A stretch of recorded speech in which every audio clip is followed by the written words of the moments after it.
सत साहिब सतगुरुदेव की जय।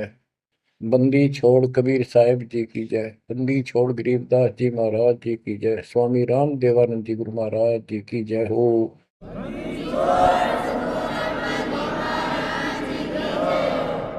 सर्व संतों की जय, सर्व भक्तों की जय, धर्मी पुरुषों की जय। श्री काशी धाम की जय, श्री सुडानी धाम की जय, श्री क्रोथा धाम की जय, श्री बरवाड़ा धाम की जय। सत साहिब ग्रीवन्योली नाद सुभान गति, लड़े भुजंग हमेश, जड़ी जानो नाम जगदीश है, विष नहीं व्यापै शेष। संत गरीबदास जी महाराज परमात्मा से प्राप्त अध्यात्म ज्ञान को कितने सुंदर तरीके से प्रमाण के साथ पेश करते हैं कि परमेश्वर कबीर जी का जो नाम है ये ऐसा जबरदस्त है। कबीर साहब ने बताया कि कबीर जैसे फनपति मंत्र सुन, रख पुन सुकोड़े, ऐसे बीरा मेरे नाम से, गाल चले मुंह मोड़े। ये तो कबीर साहब ने स्वयं बताया। जैसे फनपति सर्प और गारुड़ के मंत्र को सुनकर उससे इतना डर जाता है कि अपने फन को इकट्ठा करके भागने की चेष्टा करता है, ऐसे मेरे नाम से, कबीर नाम से, उस सच्चे मंत्र से यू काल चले मुंह मोड़, ऐसे काल दूर भाग जाता है। गरीबदास जी कहते हैं, यम किंकर कर जोड़ चले तिस देख रे, धर्मराय के अंक मिटावे लेख रे, जीव जुनी नहीं जा बाठा डे गही, दर्ग मंज हजूर पकड़ छे की बही। गरीबदास जी आंखों देखा परमात्मा की शक्ति का वर्णन करते हैं कबीर जी का, कि उनको देख कर यम के दूत हाथ जोड़ के और दूर चले जाते हैं। और फिर परमात्मा ने धर्मराज के दरबार में जाके मेरी बही निकाली। बही वो बुक, वो पैड जिस पे अकाउंट लिखा था, और परमात्मा ने कहा ये मुझे दो, ये मेरा भक्त हो गया, इसने मेरी दीक्षा ले ली। वह पैड पाट दी दाता ने वहीं पर और फेंक दी कूड़े में। दरगाह मंज हजूर पकड़ छे की बही, जीव जोनी नहीं जा बाठा डे गही। कि कबीर साहब ने जिसकी बाह पकड़ ली, जिसका हाथ पकड़ लिया, जिसको शरण दे दी, वो जीव लख 84 प्रकार की योनियों में नहीं जाएगा। बाँ ठाडे गही, ठाडे ठाडा मीन तगड़े समर्थ शक्तिशाली ने हमारी बाह पकड़ ली, हमें शरण दे दी। ठाडे की परिभाषा थोड़ी सी बताता हूँ आपको, क्योंकि बच्चों कोई भी हम प्रसंग सुनते हैं उसके साथ उसका जो लिंक होता है वो कथा का होना अति आवश्यक है, अन्यथा उसका कोई प्रयोजन नहीं रहता। काफी समय पहले की बात है, एक भक्त अब परमात्मा कबीर जी की शरण में था संत गरीबदास जी के माध्यम से। और पुराने समय में खेती किसानी जो होती थी वो केवल वर्षा पर निर्धारित होती थी, और कोई नहर नूर नहीं थी, ना उसका कोई पानी लगता था। बारिश हो जाती थी कुछ एक क्षेत्र में तो उसमें किसान अपना उसको संवार के बीज बो दिया करते थे। जमीन ज्यादा हुआ करती थी उस समय। उस भगत की बहन के क्षेत्र में वर्षा होगी, वहां से मैसेज आया कि हमारे यहाँ बारिश हो गई है और सभी खेत एकदम बाने योग्य हो गए, बोने योग्य हो गए हैं, हेल्प के लिए आओ। वो अपने बैल, अपना हल लेकर चला गया, उसको दूसरे खेत में भेज दिया। स्वयं उसका जो जीजा था, बहन का बटेऊ पति, वो अपने बैल लेकर दूसरे खेत में चला गया। जिस खेत में वो भक्त गया, दिन में हल चलाया, दोपहर के समय उसने रेस्ट देते हैं बैलों को, पेड़ के नीचे चला गया। फिर वहां देखा आसपास एक तालाब थी, छोटी सी तलैया जोड़ी, उसमें कुछ पेड़ पेड़ थे, पानी था। बैलों को पानी पिलाने चला गया तो वहां एक मंडी बनी हुई थी, यादगार सी, छोटी सी चबूतरा सा बना के। उस पे एक बेली गुड़की रखी थी। बेली पहले 5 किलो का कट्ठा ही बना करते, वो विशेषकर चढ़ाने के लिए होता था, भेंट। अपने देवी देवताओं को किसान चढ़ाते थे, बोल देते थे पहली फसल का पहला वो 5 किलो ऐसे पीर का चढ़ाओ, वो पीर की मंडी थी। तो वो जो एक का डला सा था मोटा, 5 किलो का, 5 शेर का, उसको उठा लाया वो भक्त। कुछ आप खाया, कुछ बैलों को खिला दिया, अपना काम करके शाम में घर पर आ गया, सो गया। रात्रि के 12 बजे के आसपास एक 4.5 फुट का, टोपी सिर पे, सफेद कपड़े, दाढ़ी, जैसे मुसलमान वेशभूषा हो, आके उससे 10 फुट दूर खड़ा होके और कहने लगा, तेने मेरा गुड़ कैसे खा लिया, तेरी हिम्मत कैसे पड़ गई, तो ठाड्डे की शरण में है, इसलिए बच गया, न तुझे मारता और तेरे दोनों बैलों को मारूंगा। मेरी पार नहीं बसाई, और कत्ती लाल आंख कर रखी और बहुत गुस्से में था। यूं कह के वो चला गया। भगत को भी फिर थोड़ा सा एहसास हुआ, यूं के भला थी, बाकी इतना तो विश्वास था कि समर्थ की शरण में हो, इस तरह के कुतरुओं का कोई बहुत नहीं। फिर भी मन में था, भी कहते ये बात हुई तो हुई क्यों, ऐसा के कारण हो गया।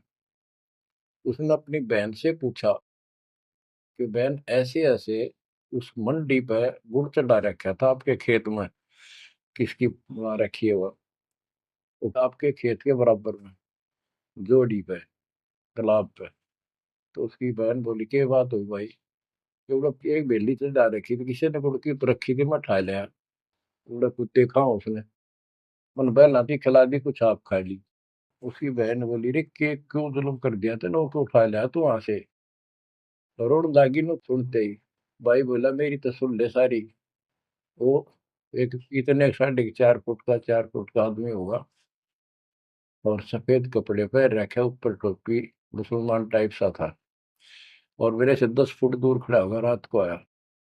और इन्होंने बोला, तेरी हिम्मत कैसे पड़ गई, मेरा गुड़ उठा लिया, तने खा कैसे लिया। मैं बोला, नहीं वो आप पे बोलेगा। ने बोला, तू ठाड्डे की शरण में है, न तुझे मारूं और तेरे दोनों का लाल मारूं। लाल आंखें रखी थी, और नो कहकर चला गया वापस। वह भेड़ और फूट फूट कर रोने लगी, बोला, रे तो मेरा काला मुंह कराओ, के जवाब दो, माने न्यू सहरू से तने के वो एक गुड़ पाया खाने को, हमारे आप सारे गुड़ की कमी है यहाँ पर।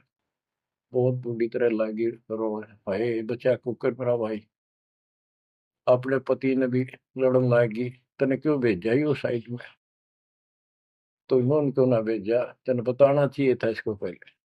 वो भाई बोला, तेरी अब भी अकल पर पर्दा पड़ रहा, उतरा शेर हाथ जोड़ के गया, अरे नो का तू ठाडेगी शरण में, जा तो बच गया, न मारी न दो मैंने तो रोए जाओ पाछे थे। अरे मैं जिंदा जी रोने लग रही तो, पागल कहेंगी, इतनी भी अकल पे पर्दा पड़ गया तुम्हारे, मैं किसकी सुनूं पता है। मैं ये रिक्वेस्ट करूं थारे ते, तुम भी आ जाओ, ना भूतड़ा दिन डर डर मर जाओ। तो बच्चों, यम किंकर कर जोड़ चले तिस देख रे। बच्चों, आत्मा फूट फूट गाती है, चारों युग में संत पुकारे, कूक क्या हम हेल रे, हीरे माणिक मोती बरसैया जग तूता ढेर रे। ये डरे तो बड़ी आदत पड़ गई है। यम किंकर कर जोड़ चले तिस देख रे, धर्म राय की बंद मिटावे लेख रे। जीव जूनी नहीं जावा ठाडे गही, ठाडे में दर्द मंद हजूर पकड़ छे की वही। सुन मंडल सतलोक अगमपुर धाम है, धन बंदी छोड़ कबीर तुम्हारा नाम है। बच्चों, इस परम पिता के प्रेम में ऐसे गजब के ज्ञान, ऐसे समर्थ की शरण, आत्मा भावुक हो जाती है, रोका नहीं जाता। सो शुक्र मनाते हैं अपने गुरुदेव का, हे बंदी छोड़, हे परम पिता कैसे शरण दिया आपने, कैसा सुंदर राह बता दिया। नहीं अन्य बिरान माटी राखो या भूतड़े, अरे न पूजे भी जाओ और दुर्गति भी जो कि न रहनी थी। और गीता कहती है भूत पूजोगे भूत पढ़ोगे। परमात्मा की सूक्ष्म वेद की वाणी कहती है, भूत में सो भूत है, देव में सो देव, राम में सो राम है, सुन सकल सुरदेव। अब प्रश्न चल रहा है, कबीर जैसे फनपति मंत्र सुन, रख फन सकोड़े, ऐसे बीरा मेरे नाम से, काल चल मोड़े। पारक के अंक की अमर ग्रंथ की प्रथम वाणी है, ग्रीव न्योल नाद सुभान गति, लड़े भुजंग हमेश, जड़ी जानो नाम जगदीश है, विष नहीं व्यापै शेष। जैसे एक नेवला होता है, सारा 9 इंच का प्राणी, और वो 10 फुट के सांप को, सर्प को, भुजंग को मार देता है। कैसे मार देता, उसके पास एक ट्रिक है। उसके पास एक जड़ी होती है, एक नागदमन जड़ी होती है जंगल में, उसको सूंघता है, उसमें स्मेल आती है। वो सर्प को उस समय छेड़ता है जो वो जड़ी के आसपास होता है, वो झाड़ बोझड़ों के अंदर होती है। वो सर्प को छेड़ता है, सर्प ऐसे फन उठा लेता है, और वो जाके एकदम वहां जड़ी श्वास में भर लेता स्मेल, और आके उस सर्प के सामने सो के थोड़ी सी दूरी से छोड़ देता है। जिस दर से हवा चल रही हो, सर्प की तरफ जा रही हो, उस साइड में हो जाता हो। सर्प को उससे चक्कर आने शुरू हो जाते, उस स्मेल से उसका जी घबराता है और वो भागने की चेष्टा करता है। नेवला फिर उसके गर्दन पे बैठ जाता है, मुंडी पे पीछे के, और वहां मुंह के ऊपर फिर वो स्मेल छोड़ता ही रहता है। उसको अचेत करके फिर पकड़ कर उसको मार डालता है, काट देता है। तो बच्चों, गरीबदास जी ने बताया कि कबीर परमेश्वर का यो सच्चा नाम सतनाम और सार नाम। सार नाम है, ये है मेन चीज। सतनाम भी बहुत शक्ति हो जाती है इन दोनों के मेल से। जैसे दो जड़ियों को मिला दिया जाए, उसका कुछ अलग से स्ट्रॉन्ग दवाई बन जाती है, मेडिसिन। और तीसरी मालिक मिला, मालिक का जो सार नाम है, वो तो कहना ही क्या है। तो हमारा जो मोक्ष जो होगा इन सभी मंत्रों के जाप से होगा। ये हमारी साधना है, पूजा हमारी सार नाम है। बच्चों, जैसे एक छोटा सा सर्प उस जड़ी की ताकत से, स्मेल की ताकत से जो श्वास में भर के लाता है, इतने तगड़े लंबे सर्प को कंडम कर देता है। ऐसे ही परमात्मा के इस नाम के सिमरन श्वास के द्वारा करने से, तो ये बताया कि ग्रीव न्योल नाद सुभान गति, लड़े भुजंग हमेश, और जड़ी जानो नाम जगदीश है। जगदीश सारी सृष्टि के मालिक का जो असली नाम है, वो जड़ी है, वो नागदम जड़ी है। अब जैसे सतनाम भी बहुत ताकत रखता है, ये हमारी साधना है। जैसे प्रथम मंत्र सतनाम, ये साधना है। सार नाम हमारी पूजा है। पूजा और साधना में अंतर होता है। कबीर साहब हमारा पूज्य है। साधना वो होती है, जैसे हमने जल की आवश्यकता है तो हैंडपंप लगाते हैं। हैंडपंप के लिए बोकी और पाइप, बोकी मारते रहते हैं, मिट्टी बार डालते रहते हैं। सतनाम की बोकी श्वास उश्वास से मारकर जब वो पानी के लेवल पर पहुंच जाती है, वो बोर, तब उसमें पाइप लोअर करके फिर उसके ऊपर एक मशीन बांधी जाती है, वो सार नाम है। और मशीन से फिर उसको चलाया जाता है। वो हमारा पूज्य इष्ट है, वो सार शब्द है। जो हमें चाहिए था ऐसे मिलेगा वो सुख, परमपिता परमात्मा के सच्चे दरबार का। तो गरीबदास जी कहते हैं वो मंत्र, वो जो सार नाम है, वो जड़ी जानो नाम जगदीश है, परमात्मा जगदीश कबीर साहब का सार नाम। वो नाग दमन जड़ी बूटी है, वो काल दमन। और विष्णु व्यापक शेष, छोटे से सांप की बात छोड़ो, शेष नाग जो सबसे बड़ा ताकतवर 1000 फुट का बंदर है, यानी काल 1000 भुजा का ताकतवर है, ये भी निकट नहीं आ सकता। बच्चों, किस्मत सराहा करो अपने, 100 गुण गाया करो। गरीबदास जी कहते हैं, गरीब साधों से ते मस्करी, ये चोरों नाल खुशाद, मल अखाड़ा जीतेंगे ये युगन युगन के माल। माल, रेसलर, पहलवान, इन नकली गुरुओं से तो खुश है सारा संसार, साधों से ती मस्करी, इन चोरा नाल खुशाद। हाय हाय, इन चोरों से, झूठे गुरुओं से खुश, और साधु संतों के मजाक करते हैं। ये तो मल अखाड़ा जीतेंगे युगन युगन के बाद। आप हो वो युगन युगन के माल। बच्चों, आपको बहुत बार प्रमाण दिए जाते हैं, देता ही रहूंगा आखिरी सांस तक, क्योंकि सिलेबस है, है। टीचर सारा साल सिलेबस पढ़ाता है, उल्टा सुल्टा उन्हें कोई रट्टा लगवाता है, और तब बच्चे सफल होते हैं। परमात्मा योगों से आपके साथ है। सतयुग में राजा अम्बरीश एक बहुत बड़े धार्मिक राजा हुए हैं, और खूब यज्ञ किया करते थे, भंडारे करते थे, ब्राह्मणों को खूब धन दान करते थे, लागड़ गऊ बांटा करते थे, 1000 लागड़ गऊ बांट देते। लागड़ माने बच्चे वाली, ब्याई हुई, दूध वाली। भोजन भंडारे करवाते थे, दक्षिणा देते थे। जैसा भी लोक वेद सुना था, गुरु जी ने बताया था, ऋषियों ने, वो सारा कुछ करते थे। परमात्मा वहां भी साथ रहते हैं, उनकी इज्जत रखते हैं भक्ति की, और बीच बीच में उनको समझाने की चेष्टा की, कोई ऋषि रूप बनाकर अम्बरीश जी को सच्चा मार्ग बताया, खूब ध्यान से सुना और नाम लिया। लेकिन वो ऋषि वहां सैकड़ों और मालिक एक। आखिर में राजा अम्बरीश भी हाथ खड़े कर गया, मालिक की साधना छड़ दी, और वो ऋषियों वाली वो शुरुआत कर। इतने अच्छे भगत विष्णु जी के बने हुए थे। बच्चों, अब हंसी भी आती है, दुख भी होता है। गरीब वेद पढ़े पर भेद न जाने, वाचे पुराने ठारा, और पत्थर की पूजा करे, भूल गए सृजनहारा। वेद पढ़ा करते ऋषि उस समय, केवल वेद।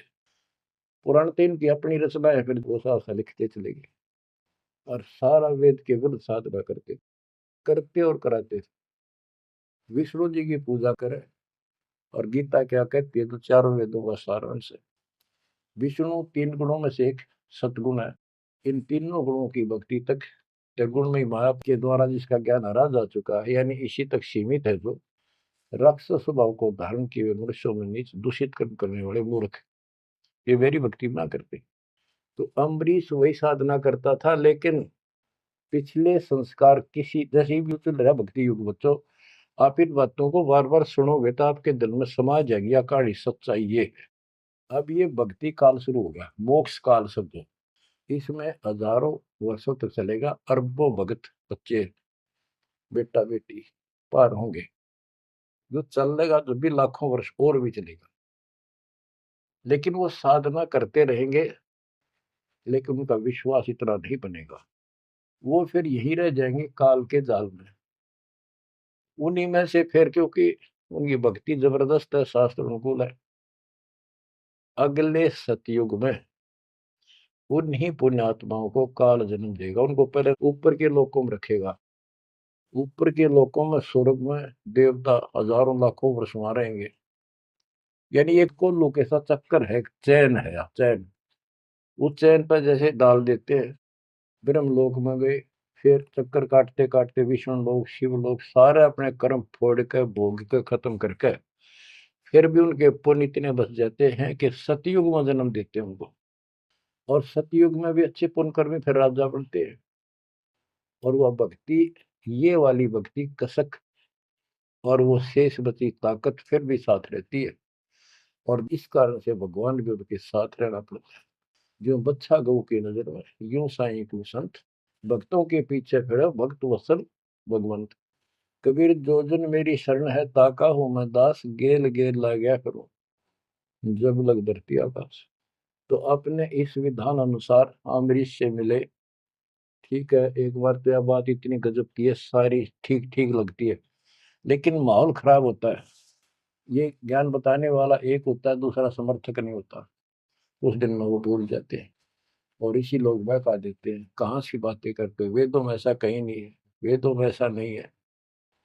अब दास तो कहना चाहता है, फिर अगले जन्म उस भक्ति से वो अम्बरीश राजा स्वर्ग गया, स्वर्ग में अपने पुण्य भोगे। फिर त्रेता युग में फिर राजा जनक के रूप में वह आत्मा ने जन्म लिया। वहां भी खूब भक्ति करी, विष्णु के कट्टर पुजारी। वही भावना वही भाव फिर भरा हुआ था, परमात्मा फिर भी मिले उनको।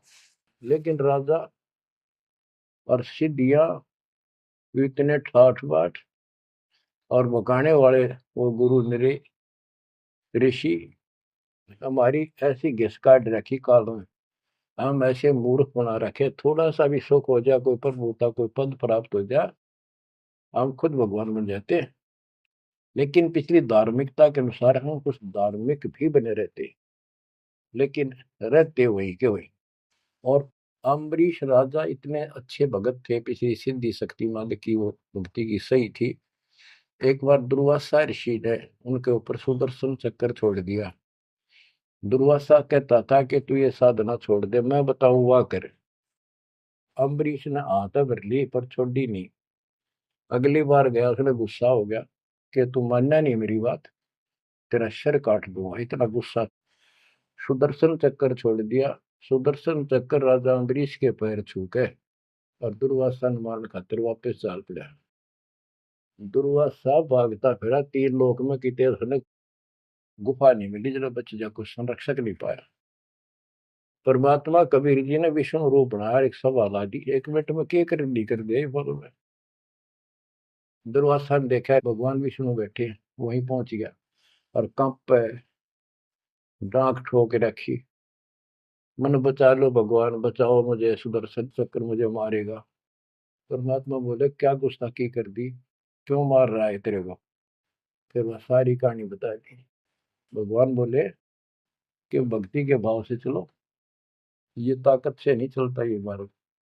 अपना ज्ञान दो, कोई मानने ठीक है, ना मानो मत ना मानो, मुझे बचाओ भगवान मुझे बचाओ। उसमें सुदर्शन चक्कर रुक गया, खड़ा हो गया दूर, भगवान की शक्ति से डर के देख के। तो दुर्वासा को विश्वास हो गया कि यहाँ बचाओ हो सकता है, माफ करो मुझे माफ करो। परमात्मा बोले अम्बरीश के पैर पकड़े, वो बचाओगा तुम्हें इससे, मैं नहीं बचाऊंगा। हाथ जोड़े, हे भगवान आपके दरबार में मैं नहीं बचूंगा, कहाँ भेजो हो दाता, मैंने तो रास्ते में मारेगा। मिला जा, वही जान बचेगी तेरी। अम्बरीश के चरणों में गिरा वो, जिसने 56 करोड़ यादव मार दिए थे एक वचन पे। तो कहते हैं अपनी देसी कहावत हमारे यहाँ, शेर न सोआ शेर, जरूर टकराया कर, यही बकवाद करनी है ना। अम्बरीश के चरणों में मत्था टेका उसने, मेरी जान बख्शो महाराज, जान बख्शो बख्श दो। अम्बरीश राजा बोले महाराज मैंने कुछ नहीं कहा, तेरा कर्म तुझे मिला। और वो सुदर्शन चक्कर हाथ से पकड़ लिया राजा अम्बरीश ने और ऑफ कर दिया, शांत हो गया। बोला ले जा तेरी तोब। और भक्ति के भाव रहना चाहिए इंसान। बच्चों, अम्बरीश राजा की इतनी महिमा होगी, ऋषि भी हैरान थे जो उनके गुरु लोग थे। वो नहीं छोड़ कहते, मन तू सुख के सागर बस रे, और न ऐसा यस रे। तू सुख के सागर बस रे, ये झूठे यशों में कुछ नहीं धरा। वह सतयुग में महिमा होगी, फिर राजा जनक बन गए। राजा जनक वही भाग्य बाबा नानक बने।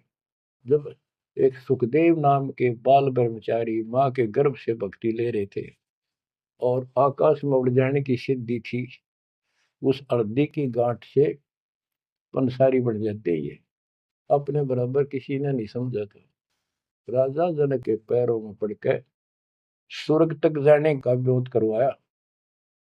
वो मोक्ष तक वो दूर की बात है, वो तो मार्ग ही नारा है। गरीब सुखदेव ने 84 भुगती बिना पजावे खरगो, तेरी क्या बुनियाद परानी, तू पेंडा पंथ पकड़ो। के सुखदेव जैसे ऋषि जिसकी टूटी बोला करती सारे देवता उसका सम्मान करते थे, बड़ा पहुंचा हुआ है, वो भी फिर 84 लाख योनियों में गया। राजा जनक से दीक्षा ली। पहले तो यूं कहता मैं बाल ब्रह्मचारी ब्राह्मण ऋषि, जनक विदेही राजा भाई कैसे शीश नवाऊं जाई। सुखदेव बोले ज्ञान विवेक का हमने स्त्री का मुख नहीं देखा। राजा के 10,000 रानियां। तो गरीबदास जी कहते हैं गोरख से ज्ञानी गणे सुखदेव जति जिहान। वो अपने आप को जति मान रहा था। और सीता सी वो बारिया संत दूर स्थान।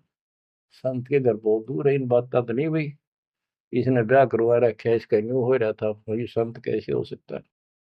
10,000 रानी थी, फिर भी उस नकली थे दो भी अच्छा था राजा जनक।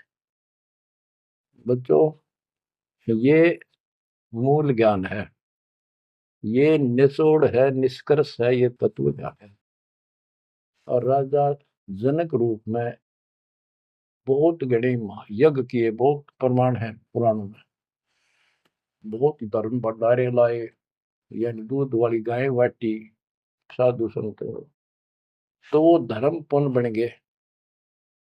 अब देख काल कैसे ठगी करता बच्चों, सारे पॉइंट याद रखने पड़ेंगे, बेमतलब अपने धन ने खोया नहीं करते।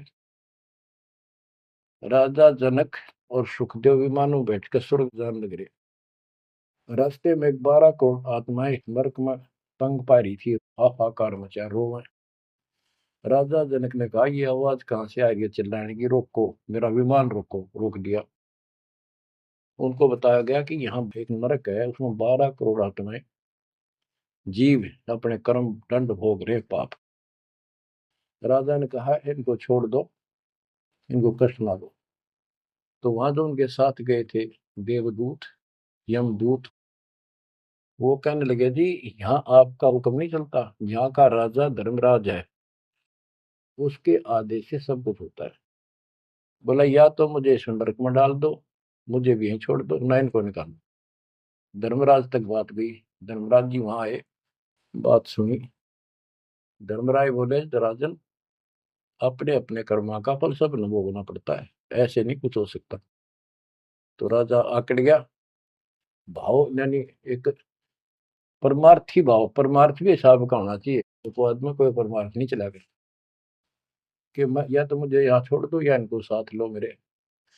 तब धर्मराय ने एक विकल्प निकाला कि आप अपने पुण्य दे दो इनको आधे, या जितने चाहते हो उतने समय तक इनको आपके साथ वहां स्वर्ग में भेज देंगे। राजा ने 50% पुण्य दान कर दिए। सबको बिठा के 12 करोड़ आत्माओं को विमान में बिठा के और स्वर्ग ले गए। बच्चों सुखदेव ने गलती करी नहीं, वो तो आज तक स्वर्ग में है। और वो राजा जनक ने आधे पुण्य खत्म कर दिए, बाकी के पुण्य में झाड़ के खा के खर्च के खो खंडा के बाबा नानक रूप में जन्मे। पहले राजा थे 2 जन्मों में, दुनिया भर के नौकर होते थे, और फिर हैंड टू माउथ हो गए, खुद नौकर लगे नवाब के मोदी खाने में गोदाम में। अब बच्चों अब हमने सावधानी न्यों भी बरतनी है, अपने नाम ने अपने भक्ति ने नष्ट नहीं करा, किसी के ऊपर भावुक हो गया। एक बताओ था कि मैंने अपने भाई दुखी हो रहा था, उसको अपने पुण्य दे दिए, भक्ति दे दी, वो तो ठीक हो गया, मेरी डूबती हो रही है, बुरा हाल हो रहा ना, वो दिक्कत होगी, बीमारी होगी, आगे तागे दुख होने लग के। तो ये बकवाद नहीं चले, मर्यादा जो बनाई है उसको संभालो। तो कहने का भाव ये है कि आपको इस पॉइंट पे लाना चाहता हूँ। अब राजा जनक राजा थे, राजा अम्बरीश राजा थे वो बाबा नानक बने, खुद नौकर लगे राजा के। अब यहाँ आकर हमारी बात टिकती है कि साधों से ती मस्करी चोरा नाल खुशाल, मल अखाड़ा जीतेंगे ये युग युग के बाद। यानी भक्ति की चाह, भगवान की चाह उनके में तब भी थी, पर एक्सरसाइज गलत थी। अब परमात्मा फिर मिले उनको आकर के। अब वो भौतिक धन में निर्धन थे, पर अध्यात्म धन के भरे पड़े थे। पिछले पुण्य गजब के थे भक्ति वाले। एक तो धर्म कर्म किए होते हैं वो, और एक होते भक्ति की शक्ति। वह न्यो की नो डटी थी उसकी, वो पुण्य खत्म कर दिए थे उसने। तो वो भक्ति उस कारण से परमात्मा फिर आकर मिले। अब वो हैंड टू माउथ था, सुन ली। राजा होता तो तब भी ना सुनता। तो बच्चों, आज आप से कितने निर्धन हो और कितने धनवान हो, आप उस मालिक के सच्चे बच्चे हो। पिछले जन्म जन्मांतर से आप भक्ति करते हुए आ रहे हो। अब परमात्मा ने अपना वो धन देखना है। कबीर सब जग निर्धना धनवंता नहीं कोई, धनवान वा को जानियो जहाँ पर राम नाम धन वही है। आपके पास वो राम नाम का धन भरा पड़ा है।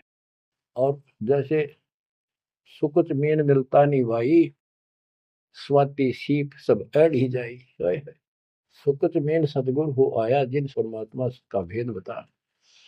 जैसे सीप और मोती का उदाहरण दिया जाता है कि स्वाति भी मिल गई सीप को, ऊपर की बूंद, मोती भी बन गया।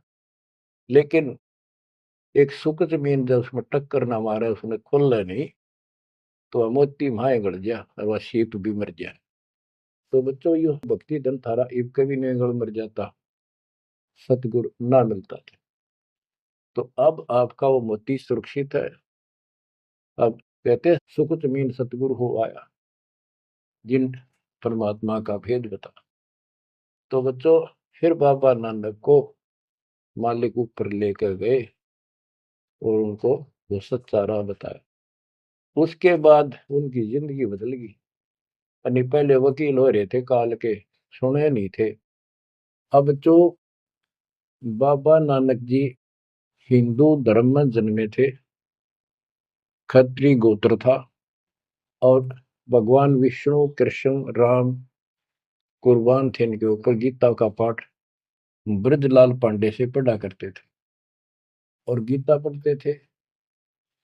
दाता मिले तो खूब तर्क वितर्क किए। आखिर में बोले अखा वेखो तो मानो। तो परमात्मा ने आई विटनेस भी बनाने थे। बेई नदी सुल्तानपुर के साथ से बह रही है। सुल्तानपुर में बाबा नानक की बड़ी बहन ब्याह रखी थी। वह अपनी बहन के वहां रहते थे, नौकरी करते थे नवाब के। सुबह सुबह स्नान करने जाया करते थे उस नदी पे। वहां परमात्मा ने 2-3 मीटिंग करी। तीसरी बार जब आए, ने बोले आंखें देखो जो मानो। बात सारी समझ में आ गई। गीता बार बार देख ली, पढ़ ली, सच्चाई भगवान कोई और है। और चाह भी थे, पर पुराना ज्ञान और कोई नो समर्थक नहीं गया, बात सच्ची है। तो वो कहने लगे आंखा देखो तो मानो। कबीर साहब और बाबा नानक जी परमात्मा समकालीन थे। बाबा नानक जी का जन्म सन 1469 में हुआ, 1469 में। और 1539 में वो शरीर छोड़ के गए। और परमात्मा जी 1518 में गए। तो 1469 से 1518 तक समकालीन थे। तब आंखों देखा सतलोक 3 दिन तक नानक साहब जी का शरीर कहीं और छुपा के उनकी आत्मा को लेके गए, फिर छोड़ा तीसरे दिन। उसके बाद तो दुनिया बदल गई उनकी। वो सब पूजाएं त्याग माल की शरण में आ गए। घर में विरोध, सारे समाज में विरोध है। उसके पिता भी बहुत दुखी हो गए, तो के पैदा हो गया हमारे, देवी देवताओं को ऐसा गलत बोलता है। तो बहुत परेशान हुए। लेकिन जब आंखों देख ली, कौन सुने किसकी। सूरवीर होते हैं संत, संत सिपाही और शेर पीछे नहीं हटते। तो बच्चों, सारा ज्ञान सत्संग से होता है। परमात्मा का और उस प्यारी आत्मा का, आत्मा और परमात्मा नानक साहब का सत्संग हुआ। सत्संग से बात स्पष्ट हुई। अब पारक के अंक की वाणी सुनाता हूँ कुछ। साधों से ती मस्करी ये चोरा नाल खुशाल, मल अखाड़ा जीतेंगे ये युगन युगन के माल। अब वो बाबा नानक युगन युगन के माल थे और वह जीते, डट के खड़े हो गए। फिर जब ज्ञान समझ में आ गया, सारा संसार मीराबाई थी युगन युगन की माल, सत्संग में जाना ना छूटे माँ, फिर जल के मरो संसार। तो बच्चों इस स्थिति में तुम नहाना पड़ेगा एक दिन, जब जाता राजी होगा। और ये ज्ञान खुद देता है भगवान, और वो आत्मा जो इसको सुनकर कुर्बान हो जाती है, वो महान आत्मा होती है। गरीब अंश गवन करते नहीं, मान सरोवर छाड़, कौवे उड़ उड़ जात हैं खाते मसाहाड़। हंस और कौवे और बुगले सब पक्षी कहलाते हैं।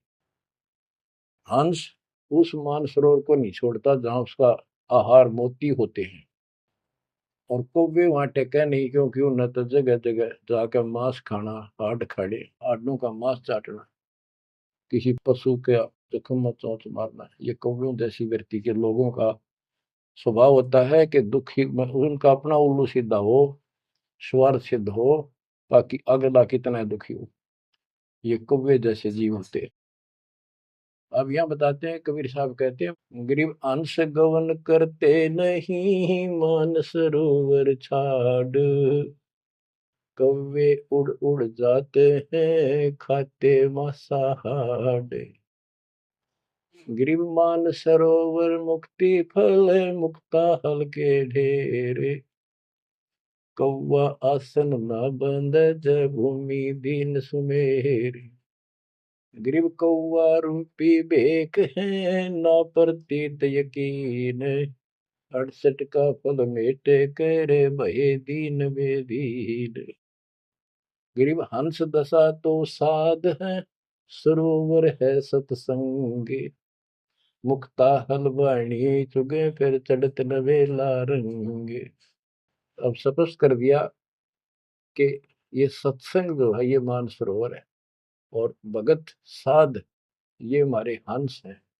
अब कौवे बुगले तो मेंढक मछली अड़ंगा कुवाड़ बकवाद करते हैं, और हंस केवल मोती खाता है। इसी प्रकार निर्विकार जो भगत आत्मा बन गए, बेटा या बेटी, वो हंस जैसे हैं, वो केवल मालिक की वाणी, परमात्मा की भक्ति और धर्म कर्म रूपी मोती खाते हैं। और फिर ये मोती खा के, यानी सत्संग वचन सुन के, फिर चढ़त नवेला रंग, एक अजब गजब रंग रंग जाता है उसकी आत्मा में। आत्मा इतनी मजबूत हो जाती है जैसे बाबा नानक की होगी, जैसे मीराबाई की होगी, ऐसी आपकी भी होगी, इस सत्संग से होगी। बच्चों, ये सत्संग मिला ही नहीं था अपने को आज तक, या परमात्मा की कलम तोड़ कृपा आप पर देखो ना कितना होने लग रही रहे उस बालक ने, उस परमात्मा ने कि ये वो वचन याद कर लो, सतगुरु जो चाहे सो कर ही 14 कोट दूत जब डरी। ये जो चाहे सो कर लो, ये प्रमाण देख यो कर दिया। ऊत भूत चमतरास निवार और चित्रगुप्त के कागज पाड़े। पुण्यात्माओं, धन्य आपके माता पिता जिनसे जन्म, और धन्य आपकी किस्मत, धन्य आपकी पिछली करनी, और धन्य आपके इस समय को कि आपका जन्म किस समय में हुआ है। इस माल्य के प्रयत्न को, दास के इस प्रयत्न को हल्के में ना लेना। पुण्यात्माओं, उस दाता की अमर कथा आपके हृदय में भर रहा हूं, ये अमृत हार आपको करा रहा हूं। बच्चों, कुर्बान हो जाओ। समय पहचान दो, टाइम बार बार नहीं आता होगा आपका। ये संसारिक धंधे थे कर कर मर लिए, इनमें फिर भी पूरा ना पटता। इस मालिक की तरफ ध्यान ज्यादा दो, हर चीज में बरकत दिखा दूंगा, नारी नारी। परमात्मा आपको मोक्ष दे, आपको समय दे इस अनुभव रतन, इस मान सरोवर बनाने का, आत्मा के मैल कटाने का। सत्साई।